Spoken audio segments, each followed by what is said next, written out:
Hi everyone, I'm Sadish, welcome back. Today I'm going to talk about the relation between India and China. When someone talks about the relation between India and China, the only thing comes in their mind is the border dispute. Since 1950, India is having border dispute with China and it's been there for a long time. Till now there is no definite solution has been found out. Because the border is not fully demarcated, the process of LAC is on progress. Now, historically China did not have any boundary with India. Tibet was a sovereign nation and it was located between India and China. During British period, British considered Tibet as a buffer zone. It's a small nation placed between the two big nations. Eventually what happens? The most powerful nation will take over the small nation. In 1950, People's Liberation Army of China started moving inwards to Tibet and 1959 they captured whole of Tibet. Since then, China is sharing border with India. To better understand this, we can split into three sectors: Western sector, Middle sector, and Eastern sector.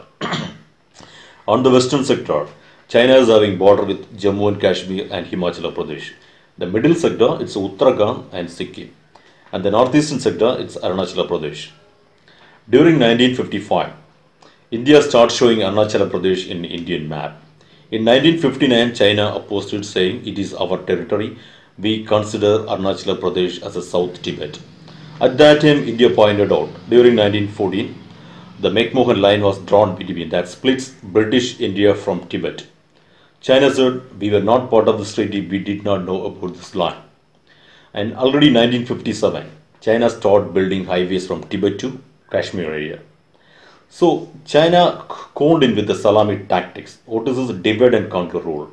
So if they want to capture a place, they will divide into 1,000 pieces and will capture it. It is like, for example, if they are planning to occupy a place, they move with their army 10 kilometers inside and they set up a base there. Then they move forwards another 10 kilometers. Then they move forward another 10 kilometers. This is what salami tactics. So in 1962, using these salami tactics, Chinese made a massive attack on Indian territory and they capturing the big area from Jammu and Kashmir called Aksai Chin. It is about 38,000 square kilometers. And they captured Tawang and Bomdila districts from Arunachal Pradesh. And after that, after 21 days, Chinese agreed for a ceasefire. Because India were not so powerful nation, India failed very badly. During the war, India requested for a fight because the war happened in the high mountain terrain area. India requested US and United States and UK for aircraft help, but they did not give it. Finally, Russia came up with the Mi-5. Russia was the only country was trying to help India at that time. Now India lost the war. After that, they came up with a three-point strategy. So whatever there is, we are getting back from 20 kilometers from where we are now, and we both countries should sign in the agreement, ceasefire agreement. And the Prime Minister of the both countries should resume talk. This is the strategy. Just think about it. They intruded into others' territory thousands of kilometers and they're getting back 20 kilometers from there and pointing out ceasefire.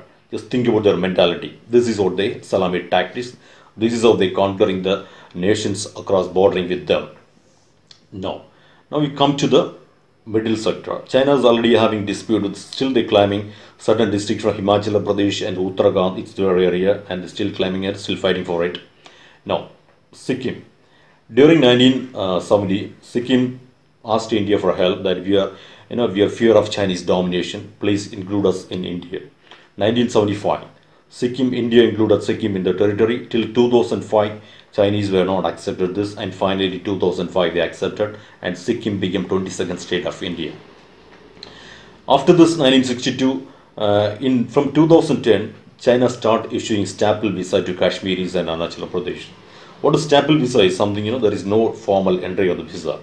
There will be small cap paper slip stapled on the passport and they get back to their own country, it will be torn off. So it is the way of showing their opposition for the Indian government. Now, the main thing is China is building a tri-junction in Bhutan. This Doklam standoff, it is a very important thing. Everybody have to remember at Doklam standoff 2017, Doklam standoff end off. Doklam, Bhutan is a country is located between India and China. Bhutan does not have any diplomatic or economic relation with China. And Bhutan is favor of India and India supporting Bhutan in all aspects.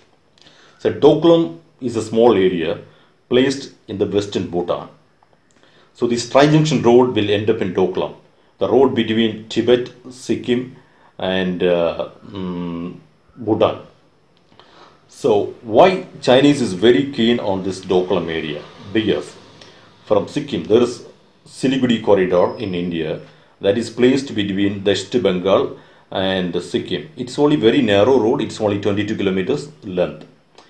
If China get this Doklam area advantage, they would be monitored there, they'll be sitting at the top and they will be monitoring the troops patrolling in Sikkim area, as well as from Sikkim to the Siliguri corridor, it's only about 236 kilometers, it's 5 hours journey. So once that they get this advantage, they can move inwards to Sikkim and finally capture the Siliguri corridor. Why this Siliguri corridor is very important is, this is the only passage that splits India's northeastern areas from India's mainland. There is no other route. There's no route. If just in case if China capture this Siliguri road, it will be a big threat for India, because India has to forget about the northeastern states. The only way India can get there is only with Bangladesh. That is what India is still maintaining a friendly relation with Bangladesh. So India is not, because during this Doklam stand-up, Chinese warned that don't forget 1962, because India already tested nuclear in 1998. Since then, Chinese been very opposition. There is no war after that, but India is a powerful nation as well. We can forget about 1962. It is not 1960 now, it is 2020 now. The Chinese are already aware of it. So Indian government know the very much importance of this corridor. That is why very high patrolling from Indian forces on this Siliguri corridor. So any chance, any cost, India has to defend this Siliguri corridor for the northeastern state.